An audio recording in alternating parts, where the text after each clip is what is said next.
أشرقت نفسي بنور من فؤادي حينما رددت يا رب العباد. بسم الله الرحمن الرحيم.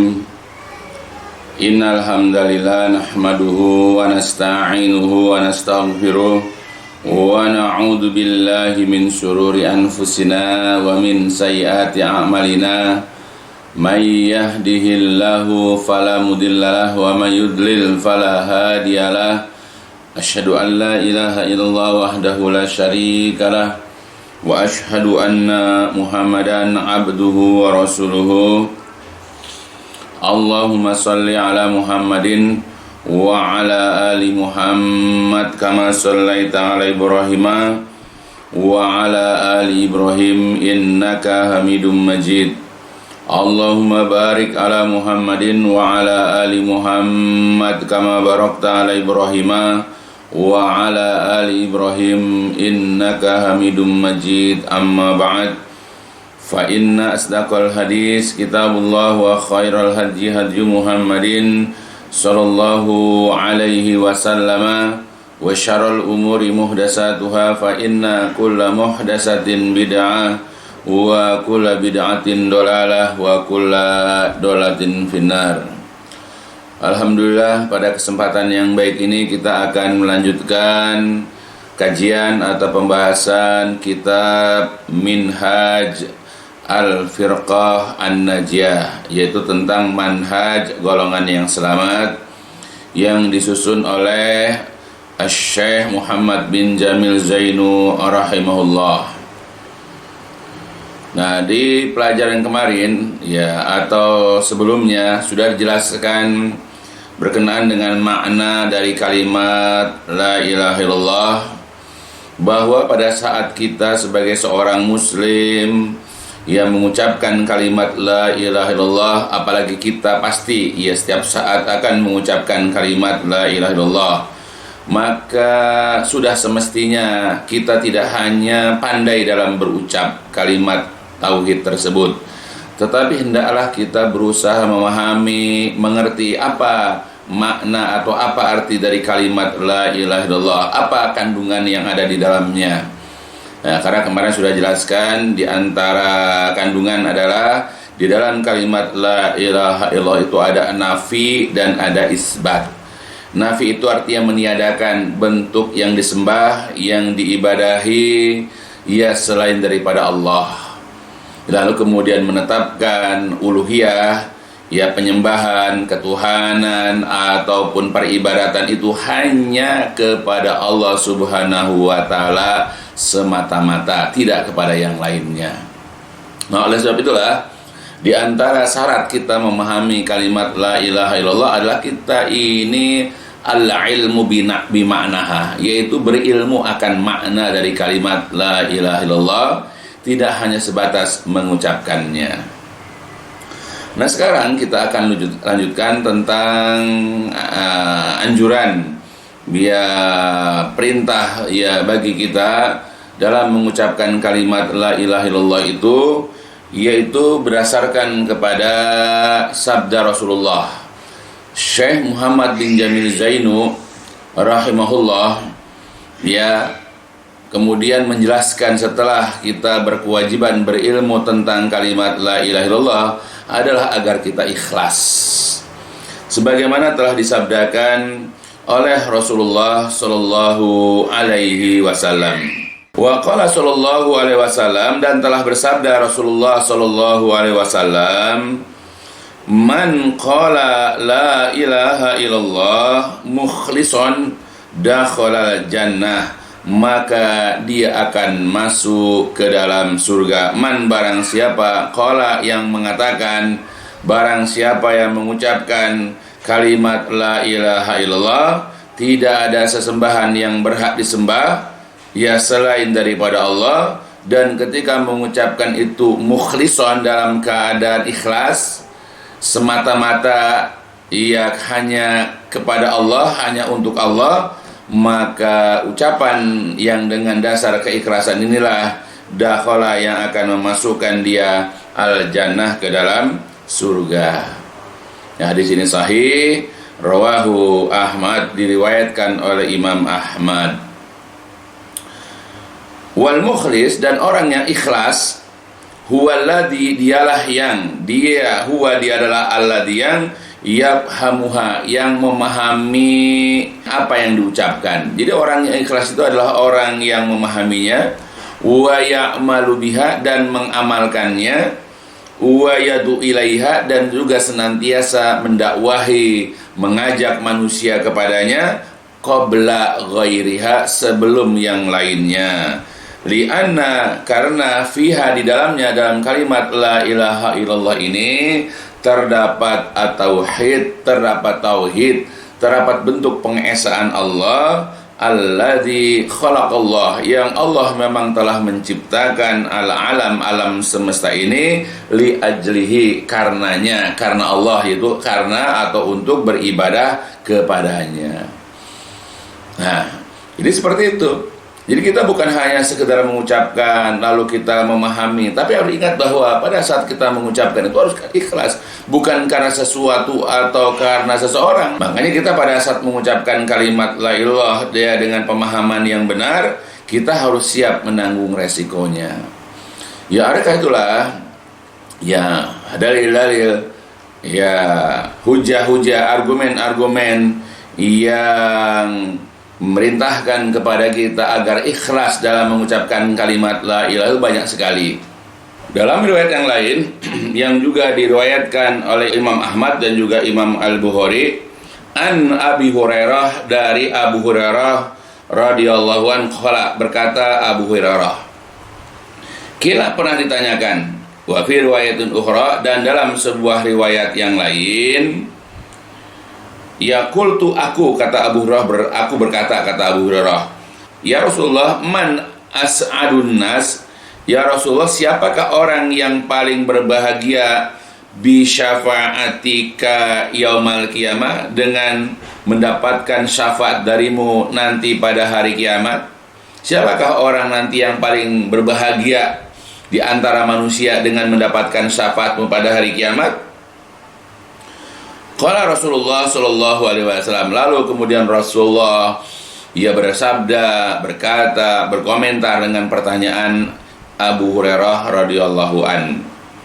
Laqad zonantu ya Aba Hurairah, sungguh-sungguh aku yakin, ya Aba Hurairah, wahai Abu Hurairah, alla yas'alani, bahwa tidak ada yang bertanya kepadaku, ana an hadal hadis, tentang hadis ini, ahadun, seseorang pun, awwala, ya minka, yang lebih dahulu, yang lebih awal, minka, darimu. Ya, jadi tidak ada seseorang yang bertanya tentang masalah ini, ya seseorang pun, ya daripada kamu. Ya, masalah siapa orang yang paling berbahagia mendapatkan syafaat, maksudnya. Kemudian Rasul mengatakan, ya, lama ra'aitu min hirsika alal hadis, ya karena memang ambisimu, karena memang keinginan tahumu terhadap hadis. Nah, terus Nabi mengatakan as'adun nas bi syafaati yaumal qiyamah. Jadi orang yang paling berbahagia, ya manusia yang paling berbahagia mendapatkan syafaatku kelak pada hari kiamat adalah man qala, orang yang mengatakan, mengucapkan la ilaha illallah kholison, murni, ya min qalbihi au nafsihi, dari hati atau dari dirinya. Jadi orang yang paling berbahagia nanti mendapatkan syafaat dari Rasulullah pada hari kiamat adalah orang yang mengucapkan kalimat la ilaha illallah memang kholis, murni dari dirinya, dari hatinya, bukan karena dorongan orang. Ya, karena dia memahami maknanya, ya alangkah indahnya, alangkah bagusnya, ya, dan seterusnya. Ya, maka inilah orang yang berhak nanti mendapatkan syafaatnya Rasulullah Sallallahu Alaihi Wasallam. Begitu juga dalam hadis yang lain, an Itban ibni Malik, dari Itban bin Malik, ya radhiyallahu an, qala, berkata Itban, qala Rasulullah sallallahu alaihi wasallam, telah bersabda Rasulullah sallallahu alaihi wasallam. Fa innallaha qad harrama 'alan nari man qala la ilaha illallah yabtagi bidzalika wajhallah. Fa innallaha, maka sesungguhnya Allah harrama, telah mengharamkan 'alan nar, bagi neraka, man, orang yang qala, mengucapkan la ilaha illallah, orang yang mengucapkan kalimat la ilaha illallah, yabtagi, dalam rangka mencari, bizalika, dengan ucapannya tersebut, wajhallah, wajah atau keridhaan Allah. Ya, ini dalam hadis yang diriwayatkan oleh Imam Bukhari juga, kemudian Muslim dan yang lain-lainnya. Jadi jelas di sini Allah mengharamkan. Jadi kalau Allah sudah mengharamkan, tidak mungkin orang ini masuk ke dalam neraka, maka Allah nanti akan masuk ke dalam surga. Allah akan masukkan dia ke dalam surga. Siapa orang yang diharamkan dimasukkan ke dalam neraka? Yaitu orang yang mengucapkan kalimat la ilaha illallah, dan dia mengucapkannya itu adalah yabtagi, dalam rangka mencari, bizalika, dengan ucapan tersebut, wajhallah, wajah atau keridhaan Allah subhanahu wa ta'ala. Nah itu, jadi ikhlas semata-mata mencari ridha Allah, begitu juga di sini dalam rangka mencari keridhaan Allah, maka Allah masukkan dia ke dalam surga, dan maka Allah masukkan dia ke dalam surga.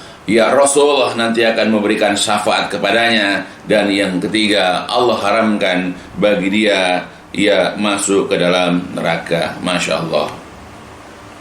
Begitu juga dalam hadis yang lain dari Itban bin Malik al-Ansari, summa ahadu bani Salim qala goda alayya Rasulullah sallallahu alaihi wasallam faqala la yuwafi abdun yaumal qiyamah yaqulu la ilaha illallah yabtagi biha wajhallah illa haramallahu alaihin nar. Dari Itban bin Malik al-Ansari, kemudian salah seorang dari Bani Salim berkata, di waktu pagi, Rasulullah Shallallahu Alaihi Wasallam pernah menemui diriku, pernah menjumpai diriku.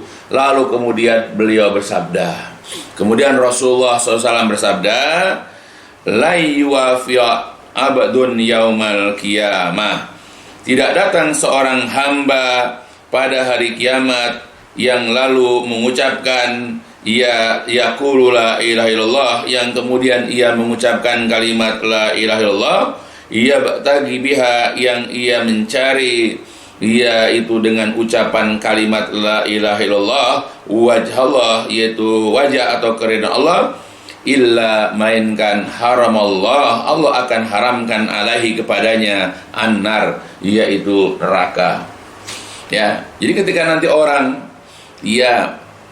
di hari kiamat datang ke hadapan Allah, dan dia di dunia ini mengucapkan kalimat la ilaha illallah, dan dia mengucapnya pun dalam rangka mencari keridhaan atau wajah Allah, melainkan Allah haramkan buat orang tersebut yang mengucapkan kalimat la ilaha illallah tersebut, yaitu Allah haramkan baginya, yaitu neraka. Hadis ini pun di dalam riwayat Imam Bukhari dan Imam Ahmad.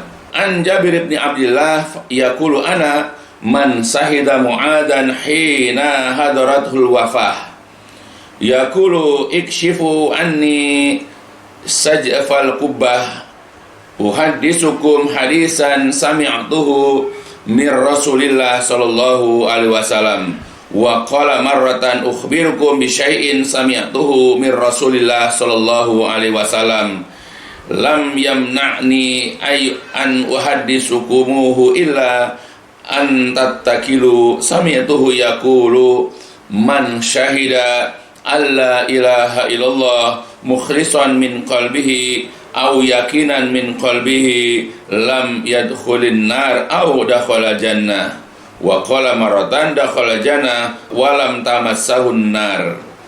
Dari Jabir bin Abdullah, ia berkata, ana, saya adalah orang yang menyaksikan, ana, saya adalah, yaitu orang yang syahida Mu'ad, orang yang menyaksikan yaitu Mu'ad ketika hadaratul wafat, ketika Mu'ad hendak wafat, ketika Mu'ad hendak meninggal dunia.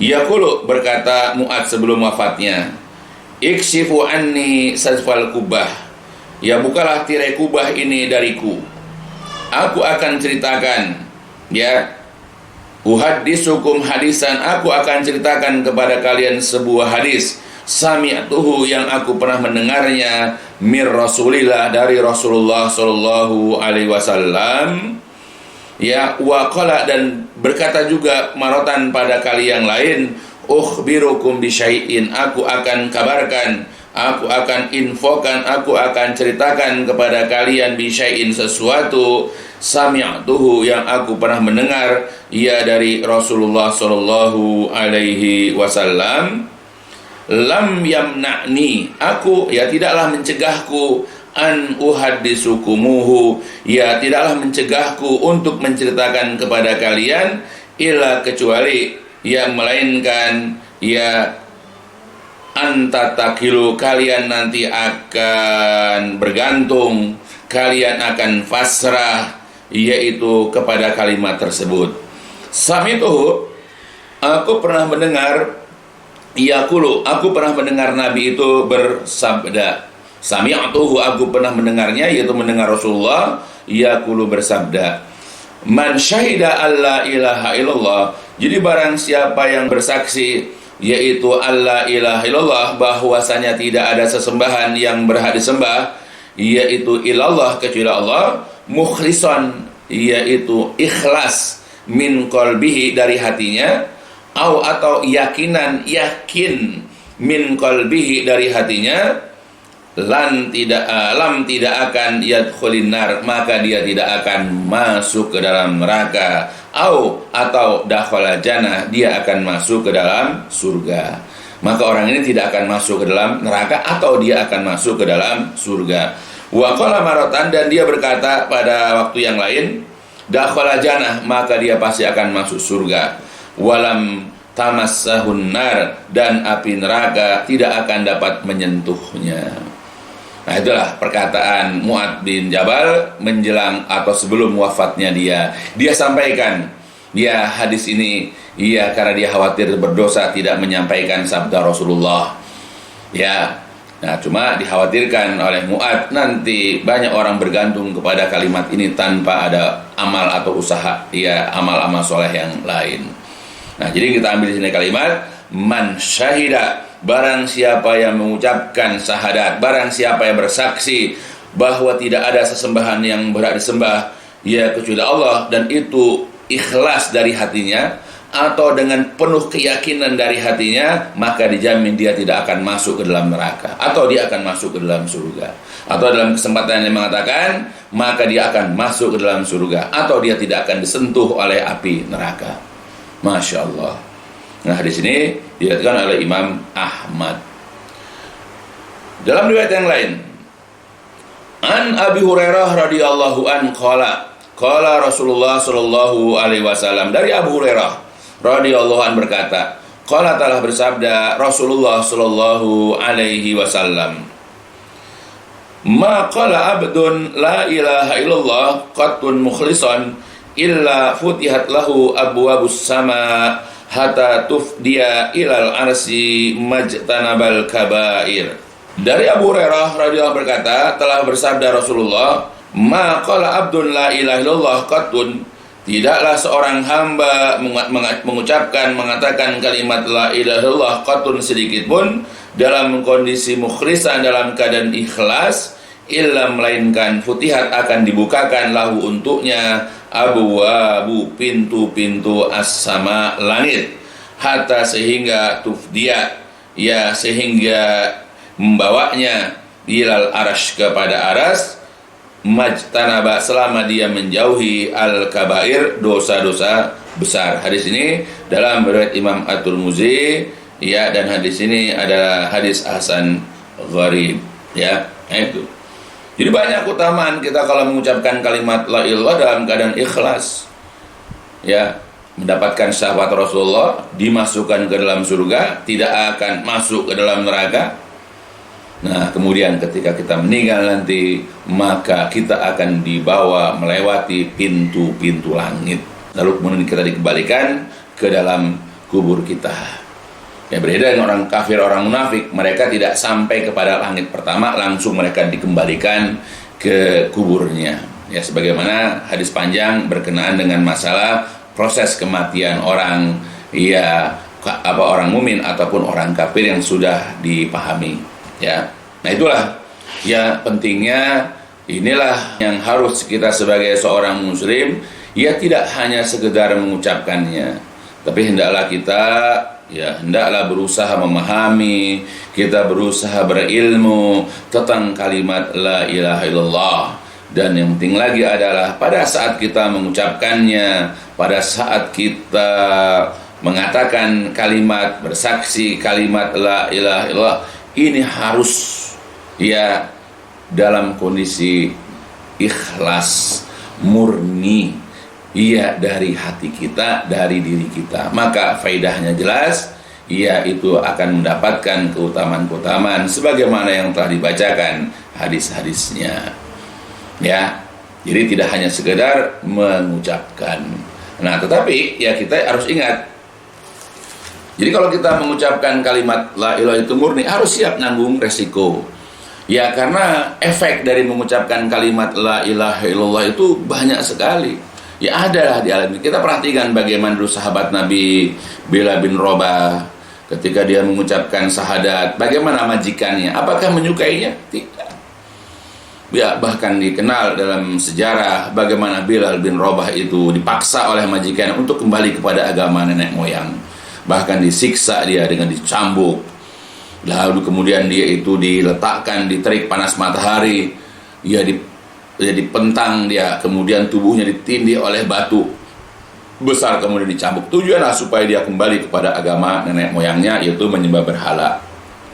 Begitupun kita kenal kisah Ammar bin Yasir dan keluarga ayah ibunya. Coba bagaimana ayah dan ibu Ammar bin Yasir ya disiksa oleh majikannya sampai terbunuh, dan bahkan Ammar pun tidak luput dari siksaan. Dan banyak kisah-kisah ya yang terjadi pada masa dahulu. Ya bagaimana budak-budak terhadap majikannya. Dan juga bisa kita lihat bagaimana anak-anak ya kepada orang tuanya ketika anak-anak itu masuk Islam. Banyak kisah-kisah yang bisa kita lihat. Karena emang mengucapkan kalimat la ilaha illallah itu, ya itu ada risikonya, ada efeknya. Dan sekarang pun para mu'alaf bisa kita lihat, ya ketika mereka tertarik dengan ajaran Islam, lalu mereka masuk Islam, berapa banyak di antara mereka yang mu'alaf itu kemudian diusir oleh keluarganya, tidak lagi diakui anggota keluarga, ya sehingga diusir. Bahkan tidak sedikit mereka yang mengalami pembulian dan bahkan penganiayaan.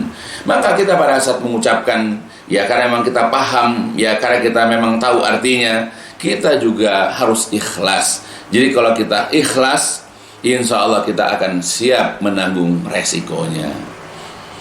Ya, kalau kita tidak siap menanggung resiko, ya nggak bakalan kita mau mengucapkannya. Ya, seperti contoh lah misalnya bagaimana paman Nabi Abu Thalib. Ya, dia khawatir kalau dia mengucapkan kalimat la ilaha nanti barangkali padahal dia juga bakalan meninggal, bakalan mati juga. Nanti orang-orang tidak akan menghormati dia lagi. Nanti orang-orang akan tidak memuliakan lagi. Hilang kemudian kehormatan dan kedudukannya di sisi orang-orang kafir atau orang-orang musyrik. Maka dia tidak mau mengucapkan kalimat la ilallah yang ditawarkan oleh Rasulullah SAW. Sebagaimana sudah mafhum ya dalam Sirah An-Nabawiyah, dan bahkan disebutkan dalam sebuah kisah. Ya, di sini kalau yang di sini kita baca dulu. Wa qala Rasulullah SAW, ya poin yang ketiga. Wa qala Rasulullah SAW li ammihi, kepada pamannya Abi Thalib, yaitu Abu Thalib, hina ketika hadarahul maut, ketika kematian mendatanginya, ketika kematian hadir kepadanya. Nah, kata Rasulullah, ya ammi qul la ilaha illallah, wahai pamanku, wahai saudara kandung ayahku, qul katakanlah la ilaha illallah, kalimat la ilaha illallah, kalimatan suatu kalimat, ahaju, yang aku dapat membela, yang aku nanti dapat berhujah laka untukmu, biha dengan kalimat itu, indallah di sisi Allah. Nanti aku dapat berhujah di sisi Allah ya untuk membelamu. Tetapi wa aba ayyakula, tetapi pamannya itu enggan, ya paman Nabi Abu Thalib itu enggan ayyakula mengucapkan kalimat la ilaha illallah, kalimat la ilaha illallah. Rawahu al-Bukhari wa Muslim. Hadis ini diriwayatkan oleh Imam Muslim. Nah, hadis lengkapnya adalah sebagaimana dikisahkan ya di sini, an Sa'id ibni al-Musayyab an abihi, dari Sa'id bin al-Musayyab dari ayahnya, qala lamma hadarat Aba Talibin al-wafatu, ketika kematian ya datang ya kepada Abu Talib, ja'ahu Rasulullah sallallahu alaihi wasallam, datanglah Rasulullah kepadanya. Fawajada indahu Aba Jahlin, ya tetapi Nabi menjumpai di sisi, di dekat pamannya itu, yaitu Abu Talib itu, ada Abu Jahlin, ada Abu Jahal. Wa Abdullah bin Abi Umayyah bin Al-Mughirah, di situ juga ada Abdullah bin Abi Umayyah bin Al-Mughirah, yaitu tokoh-tokoh kaum kafirin. Faqala, lalu Nabi tidak mempedulikan dua orang itu, lalu datanglah kepada pamannya. Ya ammi qul la ilaha illallah kalimatun asyhadu laka biha indallah. Wahai paman, ucapkanlah kalimat la ilallah, suatu kalimat yang nanti aku dapat bersaksi untukmu dengan kalimat itu indallah, di sisi Allah. Itu yang Nabi tawarkan kepada pamannya agar mengucapkan kalimat la ilaha illallah. Namun faqala Abu Jahlin wa Abdullah bin Abi Umayyah, tetapi Abu Jahal dan juga Abdullah bin Abi Umayyah, ya temannya Abu Thalib yang kafir dan tokoh kafir ini, berkata, ya Abu Thalib, ataragabu an milati Abdul Muthalib, wahai Abu Thalib, apakah kamu sudah tidak suka, apakah kamu sudah benci dengan ajarannya, ya dengan agamanya Abdul Muthalib? Ya, falam yazal Rasulullah sallallahu alaihi wasallam ya'riduha alaihi wa yu'idu lahu tilkal maqalah. Maka Rasulullah sallallahu alaihi wasallam senantiasa menawarkan kalimat ya la ilaha illallah tersebut, kalimat tauhid itu, kepada pamannya, dan mengulang-ulanginya, ia mengulang-ulangi perkataan itu kepada pamannya. Hatta qala Abu Thalib akhira ma kallamahum, sehingga berkatalah Abu Thalib, ia menjadi akhir apa yang ia ucapkan kepada mereka, huwa ala millati Abdul Muthalib, yaitu dia berada di atas ajaran, dia berada di atas agamanya Abdul Muthalib, yaitu menyembah berhala. Fa anzalallahu azza wa jalla, lalu Allah azza wa jalla menurunkan ayat Al-Qur'an, yaitu yang dikenal dalam surat 9, ya, itu asbabun nuzulnya kejadian itu. Kata Allah, a'udzu billahi minasyaitonir rajim, hatta, sehingga qala Abu Thalib, sehingga Abu Thalib berkata akhira ma kallamahum, sehingga Abu Thalib berkata dari akhir apa yang dia ucapkan kepada mereka, huwa ala millati Abdul Muthalib, dia itu berada di atas ajaran, di atas agamanya Abdul Muthalib, yaitu menyembah berhala. Wa aba, dan dia tidak mau atau dia enggan ayyakula mengucapkan la ilaha illallah, dia enggan mengucapkan kalimat la ilaha illallah. Faqala Rasulullah sallallahu alaihi wasallam, lalu akhirnya Rasulullah berkata, ama wallah la astaghfiranna laka malam unha angka. Ya, Nabi kemudian mengatakan, adapun demi Allah, aku akan tetap memohonkan ampun untukmu selama belum dilarang dari memohonkan ampun kepadamu. Nah, itu karena ada larangan. Ya, walaupun nanti akhirnya ada ayat yang melarang, yaitu nanti di dalam Al-Quran surah 9. Ya, nah itu.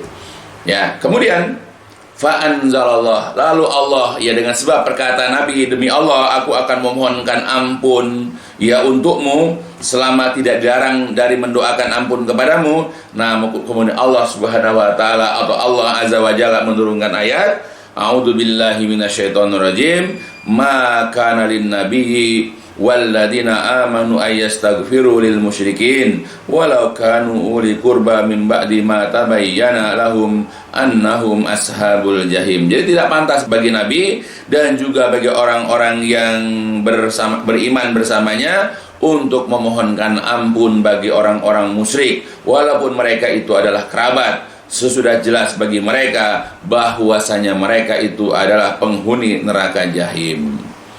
Ya, jadi ada larangan ya bagi Rasulullah untuk memohonkan ampun ya bagi orang-orang musyrik walaupun itu kerabat, termasuk juga kepada orang-orang beriman. Begitu juga wa anzalallah ta'ala fi Abi Thalib faqala li Rasulillah sallallahu alaihi wasallam. Dan Allah Ta'ala juga telah menurunkan ya fi Abi Thalib, mengenai Abi Thalib ini ya faqala li Rasulillah, maka kemudian Allah berfirman kepada Rasulullah sallallahu alaihi wasallam, yaitu Al-Qur'an surat Shad. Faqala, maka Allah juga berfirman li Rasulillah kepada Rasulullah sallallahu alaihi wasallam, ya, kata Allah, a'udzu billahi minasyaitonir rajim, innaka la tahdi man ahbabta walakinallaha yahdi man yasha'u wa huwa a'lamu bil muhtadin. Sesungguhnya engkau wahai Nabi tidak dapat memberikan petunjuk kepada orang yang engkau cintai, tetapi Allah dialah yang memberikan petunjuk kepada orang yang dikehendaki, dan dialah yang lebih mengetahui akan orang-orang yang mendapatkan petunjuk. Ya, nah, jadi hadis ini ya adalah merupakan di antara asbabun nuzul surat 9 tadi dan surat yaitu surat Al-Qasas surat ke-28 ya. Nah, itu.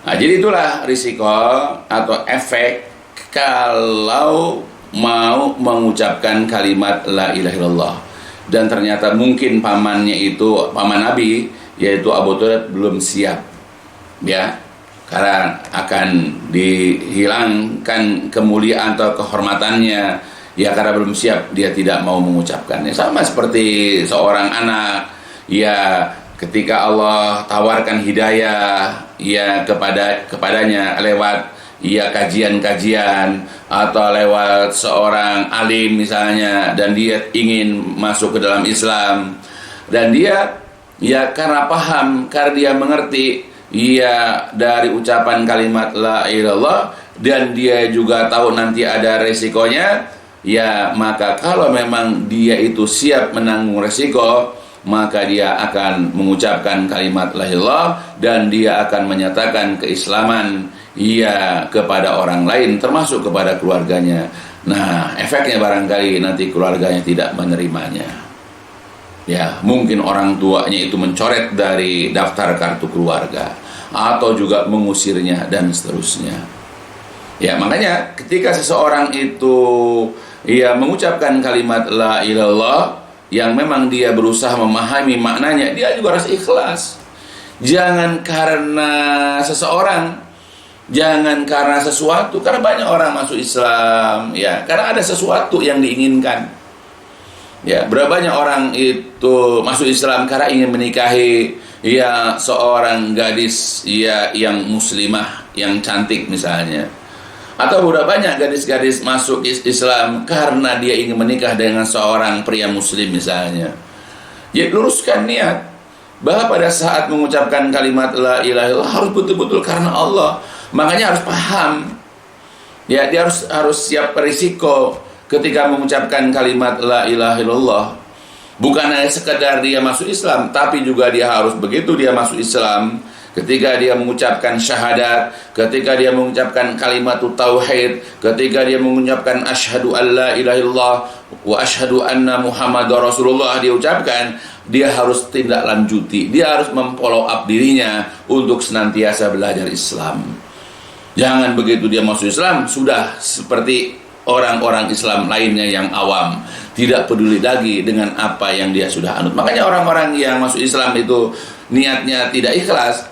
Ya, berapa banyak di antara mereka ketika menikah dengan seorang muslim atau muslimah ya, tapi memang bukan tujuan masuk Islam ya dengan dasar keikhlasan misalnya, maka begitu bercerai balik lagi kepada agama semula ya, atau ketika pasangannya mati, dia balik lagi ke agama semula. Dan bahkan lebih parah, dalam ketika menikah pun dia kembali kepada agama semula dan dia menarik pasangannya kepada agamanya. Jadi memurtadkan ya seorang muslim atau muslimah.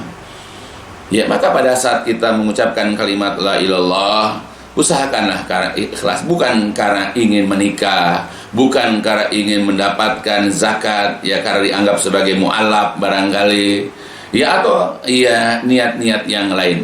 Usahakan niat kita mengucapkan kalimat la ilaha itu adalah karena Allah semata-mata, karena mencari ridho Allah, mencari wajah Allah. Maka kalau kita niatkan karena begitu, maka banyak faedahnya, yaitu kita akan mendapatkan syafaat Rasulullah, kita akan dimasukkan ke dalam surga, kita akan dijauhkan dari neraka, bahkan nanti ruh kita nanti akan sampai ke hadapan Allah, naik ke langit, ya, dan banyak lagi yang lain keutamaannya, ya. Jadi harapkan ya, kepada saudara-saudaraku yang sudah kebetulan menjadi seorang muslim atau seorang muslimah, cobalah belajar untuk mengikhlaskan apa yang sudah kita ucapkan. Ya, belajar kita bagaimana ketika kita sudah menjadi seorang muslim atau muslimah yang baik, jangan pedulikan penilaian orang. Orang menyukai kita ataupun orang tidak menyukai kita tidak masalah. Yang penting Allah menyukai kita. Ya, dengan kita belajar agama kita belajar tauhid, kita belajar kalimat la ilaha dan kita terapkan dalam kehidupan sehari-hari, lalu ada orang-orang yang ya tidak suka, ada orang yang antipati, ada orang yang a priori bahkan menentang kita, ya gara-gara kita belajar tauhid, nggak usah kita pedulikan, karena yang kita cari adalah wajah Allah semata. Ya, makanya perhatikan niat. Innamal a'malu binniyat. Amal-amal itu tergantung niat. Nah, amal kita mengucapkan syahadat, apa niatnya? Kalau niat kita itu karena mengharapkan ridho Allah, kita mengharapkan wajah Allah, insya Allah wajah Allah, ridho Allah kita akan peroleh, dan bahkan kita akan dimasukkan ke dalam surga dan dijauhkan dari neraka.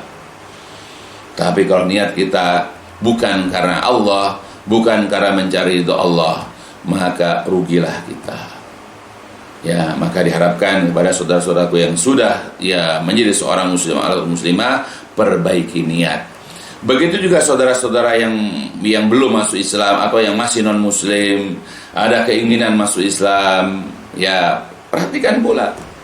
Ya, pada saat nanti mau masuk Islam, pada saat menjadi mu'alaf, harus betul-betul karena Allah, mencari ridho Allah, bukan mau mencari penilaian dari orang, atau karena ingin menikahi atau dinikahi oleh seorang muslim atau muslimah, bukan. Ya, tapi supaya kita selamat kelak di hari kiamat. Ya, karena kunci dari pintu surga itu adalah kalimat la ilallah. Ya, kalian percaya ataupun tidak, kalian yakin ataupun tidak, maka dalam keyakinan agama kami bahwa kalimat la ilaha illallah ya plus Muhammad Rasulullah itu adalah merupakan kunci daripada apa? Pintu surga. Tanpa kunci ini tidak akan ya kalian ya masuk ke dalam surga, kendati pun ya perbuatan kalian itu bagus atau baik di hadapan manusia. Inilah itikad keyakinan agama kami, yaitu agama Islam yang sangat ya kami cintai. Ya, jadi pada saat ada keinginan masuk Islam, harus perhatikan betul. Harus karena Allah, bukan karena seseorang atau karena sesuatu.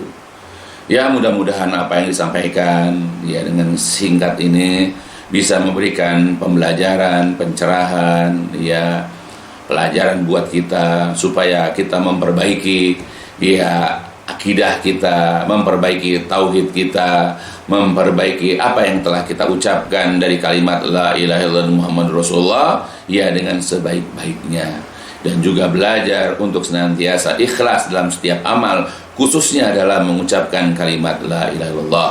Ya, mudah-mudahan ini memberikan faedah untukku, keluarga besarku, dan seluruh daripada kaum muslimin. Ya, mudah-mudahan bisa berfaedah. Ya, dicukupkan sampai di sini dulu. Insya Allah nanti akan dilanjutkan pada pembahasan atau kajian berikutnya insya Allah, dan ditutup dengan walhamdulillahirabbil alamin. Subhanakallahumma wa bihamdika asyhadu an la ilaha illa anta astaghfiruka wa atubu ilaik. لسوف أعود يا أمي أقبل رأسك